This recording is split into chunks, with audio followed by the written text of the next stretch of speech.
Hello everyone. So ನಮ್ಮಲ್ಲಿ ಇವತ್ತು ಒಬ್ಬರು ಸ್ಪೆಷಲ್ ಗೆಸ್ಟ್ ಇದ್ದಾರೆ, ಅನಿರುದ್ಧ್ ಅವರು. ಸೊ ಬೇಸಿಕಲಿ ಇಂಗ್ಲೀಷ್ ಪಾರ್ಟ್ನರಲ್ಲಿ ಇವರು ಸೀನಿಯರ್ ಟ್ರೈನರ್ ಸ್ಪೆಷಲಿಸ್ಟ್. ಅವ್ರ ಹತ್ರನೇ ಕೇಳೋಣ ಅವ್ರ ಜಾಬ್ ರೋಲ್ ಬಗ್ಗೆ. So hi Anirudh. Hi Rajdeep. And thank you for being here. Thank you for inviting me on the show. So let our audience know more about your job role. Like basically you're a senior training specialist. So ಅದರಲ್ಲಿ ಏನೇನು ಮಾಡಬೇಕಾಗತ್ತೆ ಅಂತ. Right. So I'll explain about it, what I do at work. So hi everyone. I basically get into a lot of trainings, so online, offline, virtual, and I also conduct webinars and stuff. Apart from that, I also work on syllabus and frameworks. Yeah. So that's my major role. And of course, you guys invite me on show, and I enjoy doing that. Right. So before like starting our conversation, let's do an icebreaker. Okay. So ಒಂದು game ಆಡ್ತೀವಿ. ನಾನು ಒಂದು ಕ್ವಶನ್ನ ಕೇಳ್ತೀನಿ. So I will ask you a question and you have to guess the top 5 cities. Okay. So the question is, so based on recent data, these are the top 5 Indian cities with the best English proficiency. Okay. So what are those cities? Can you guess? Okay, I'm not sure about the data, but then I'll go with the flow. Yeah. I would say probably Chennai, Hyderabad, Bangalore, of course. Chennai is number 3 and Bangalore is number 5. Okay. Okay. Delhi. Delhi is not there. Delhi is not even there. Oh my God, crazy. Kochi. No. Okay, no. Kochi. Probably I'll give one more guess. Probably Noida. No. Chennai number 3, Bangalore number 5. Mumbai number 2. Mumbai number 2. Okay, great. We're left with number 1 and number 4, and I have no idea. number 1 is something surprising. Really? I didn't expect, but that's the Chandigarh? data. No. Okay. Somewhere like think of desert state. Rajasthan. Yeah, somewhere. I mean, yeah. I my God, I don't remember the city, but then yeah, Jaipur. Yeah, Jaipur is number 1. Okay. Number 4. Number 4. Somewhere you're from? Coimbatore. Yeah. Really? Yeah. Wow. Yes. This is what the data says. So Okay, that's recent data, is it? yeah, this is like very recent Okay. data. Like, Crazy. Nice, right? nice. Yeah. So ನೀವು ಸಹ ನಿಮ್ಮ English ಪ್ರೊಫೆಷನ್ಸಿಯನ್ನು improve ಮಾಡಬೇಕಾದ್ರೆ English ಪಾರ್ಟ್ನರ್ನ join ಆಗ್ಬೋದು. Yes. Please do join. So moving on. Yeah. So usually we get these questions. Okay. Comments like usually people will DM us and ask, so ಯಾವ ಥರ movies ನೋಡ್ರೆ English ಕಲಿಬೋದು ಅಂತ. So what movie should we watch? Okay. Yeah. Better your pronunciation. So what would you suggest? Personally, I've seen a lot of movies, and I also recommend this to people because it will be fun at the same time. They'll get to learn. So there is this one movie called Forrest Gump. Yeah. Forrest Gump, even if you put it in Google, you will get that as a suggestion. A lot of other movies are there. Forrest Gump is one movie that I would suggest. And then to learn a lot of British English, then there are classic movies like Pride and Prejudice. That's a movie.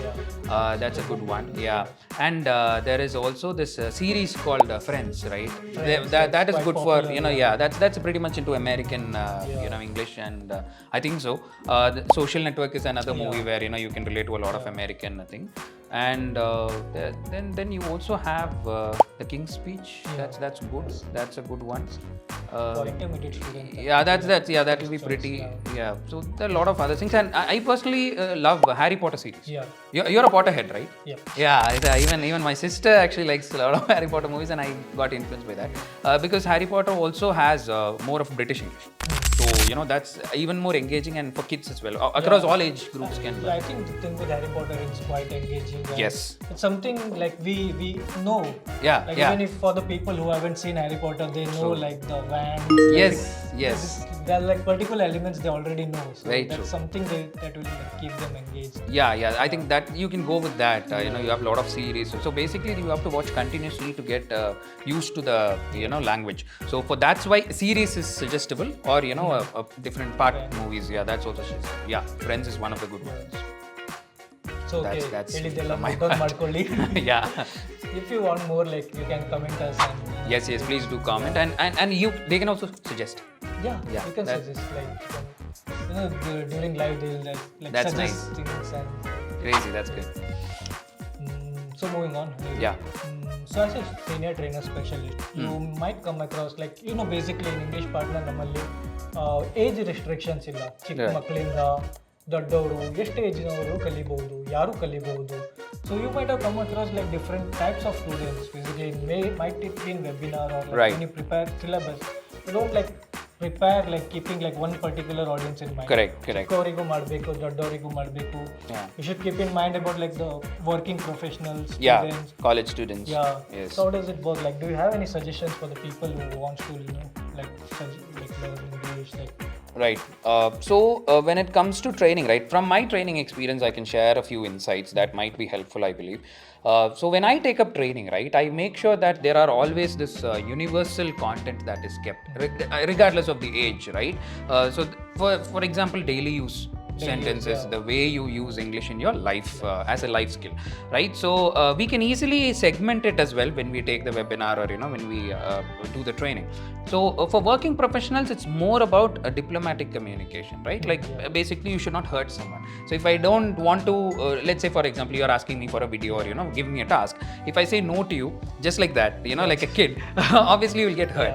Kids are pretty innocent, they don't know to handle the emotional intelligence and they'll just say it bluntly, right? No, I don't want to be your friend, I don't want to play with you, kind of things. But then in social circle and in professional circle, how to use the alternatives for that, like it's better to say like currently I'm a little held up, backing up with reasons, right? And doing a little bit of positive usage of positive sentences, we say positive positioning. So these are things that can actually help you to build healthy relationships, because I personally always go with this motto that learning language is to build a relationship with people.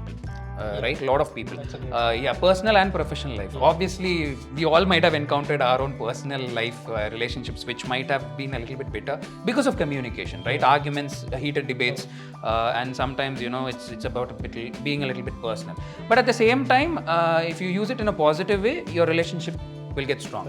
So these are some areas that I touch. So I very important balance. when you're working in the corporate, Yeah, very true. people have different minds. Like, Yes. I mean, You have to see the other person You have to anyway. see other Yeah, so we might have had you have some to meet argument. them every day. You Yes. have to work with them. Exactly. And how do you break the ice? You go for a coffee conversation. When you go for a coffee conversation, it's a little casual setup there. And in that area, you can, talk about building rapport. Rapport building is very important. So this is again something that's not just for professionals. It's for all the ages. So you can talk about something that is in your common interest, like for instance, movies or sports. You can talk something out of the, context. And then you can, like build that rapport through a diplomatic way of, doing it. But again, when I say in one line, if you want me to summarize, being professional and being friendly are two different things, right? Being friendly and being too friendly is two different things. You should know where to speak and whom to speak. That little bit of meter, when you catch it, an overall level of communication will definitely be improved.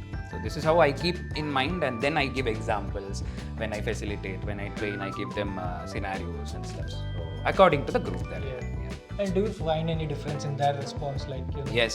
like differences? So like you have mentioned already, kids, they are just Right, bothered. right. If they don't find your like classes interesting, They'll say boring. It's boring. yeah, they say boring. How do you handle that? So I'll be dynamic there. I'll try to ask them, okay, what do you like? So majorly I won't even give that space, but of course there are situations that occur. So what I do is I go to their ground level and I ask them, what is your favorite talk show? What do you watch in TV? What do you do in YouTube? And what do you, these days it's YouTube and a lot of other stuffs. Back in my days it was school, and Cartoon Network is something very favorite of mine. So I bring up shows, I do some jokes there, and I break the ice. So the bottom line is you have to get to the roots there. So if you are there with them, you should understand what kind of audience is there, and something very common. In terms of culture and in terms of entertainment and everything. Everybody knows cricket and cinema, right? In India, in at least in India, right? And I'm sure you're a football fan. So, but then I'll get the basic. But then again, cricket is something you can't like. Yeah, you can do. When you're in India, you have to watch it. You have to watch it. I mean, I love football more, but cricket is something you cannot avoid. True. If you go to a saloon, or if you go to a like commonplace hotel, restaurants, or even even there are outdoor screenings happening these days. So everywhere there's cricket. So you get to like bring those. You just have to observe. So as a trainer, I think myself like like a creative person, right? An actor or a director. They'll observe people. That's what I do, and I take examples from the real life scenarios. Like my personal experience with friends and all the other relationships that I have. With those examples, if I tell them, it can be related to everybody. like regardless of where they come from. So they can all relate to those things, because at the end of the day, we're all humans. So we can relate to a lot of feelings. By that, I give examples and stuff. Then, they won't feel it boring. Yeah. I try to maintain that balance. And of course, experience teaches me a lot of things. So thank you, Anirudh, for your time, and that was really insightful. Like, My pleasure, man. yeah. So ಇನ್ನೂ ಮಾತು ತುಂಬ ಇದೆ, ಮುಗಿಲಿಲ್ಲ. But ಈ ಪಾರ್ಟಲ್ಲಿ ಇವತ್ತಿಗೆ ಇಷ್ಟೇ.